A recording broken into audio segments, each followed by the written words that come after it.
I don't know what I was thinking. Going out there with no gloves this round. Ooh. Sometimes you forget how good it is to be warm until you get cold. You'll be living your whole life with just your fingers feeling normal, your toes feeling normal, your nose feeling normal. And then you get exposed to that cold. And then you get to the point where the tips of your fingers start hurting.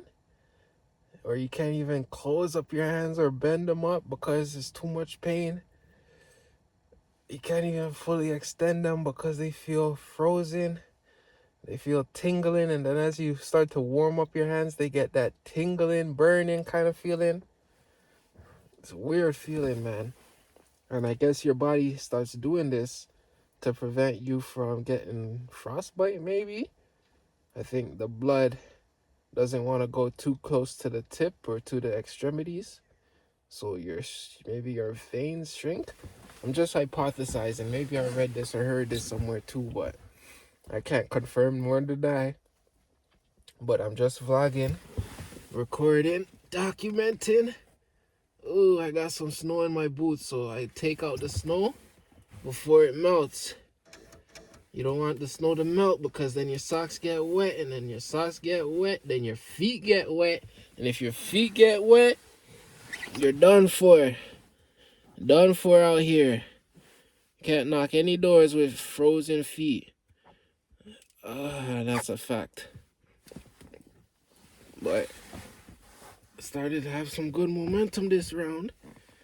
It's interesting because the more that you do this, the better you start to understand your numbers. You know that you might know, okay, it might be 3 doors before I talk to somebody. I could knock 10 doors and talk to one person, and then knock the next 10 doors and knock and speak to 6 people or 5 people. But it's going to average out to about 30%. 30% people are going to answer the door when you knock. Of those 30% of the people that you speak to when you're door knocking that answer the door, you might make a 1 connection.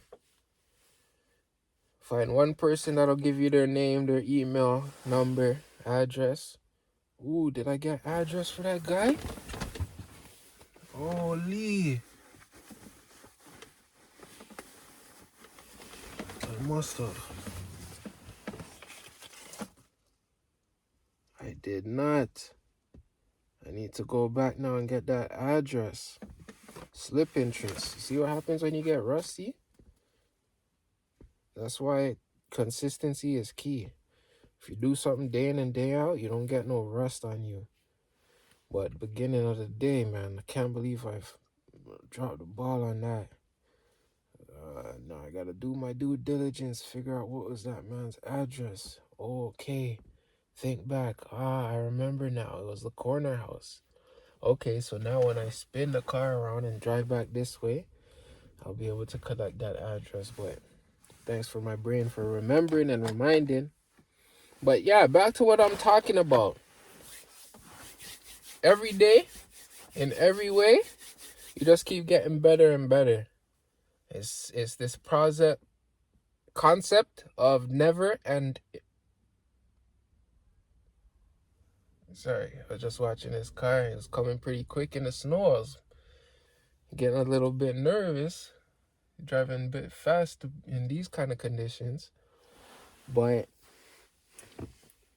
even when you get cold, it's like your tongue doesn't even bend the same way. But back to what I was talking about is Kaizen. And it's like this Japanese concept of never ending continuous improvement. And every day is an opportunity to improve and get better. Every single day is an opportunity to improve and get better. Don't let none of these days in your life pass you by and you're not improving and getting better. Because no one is perfect and no one is the finished product. But excellence is continuous habit performed day in and day out that leads to mastery over time. And mastery doesn't come in one day. No. Mastery does not come in 1 second. It will take a lifetime of dedicating yourself to becoming better at what it is that you do. Finding that 1%, finding that little bit improvement, finding that little bit of refinement, finding that little bit of change to your approach and technique. That's it. Man, but sometimes it's easy to quit. It's easy to throw in the towel. It's easy to step out of the arena.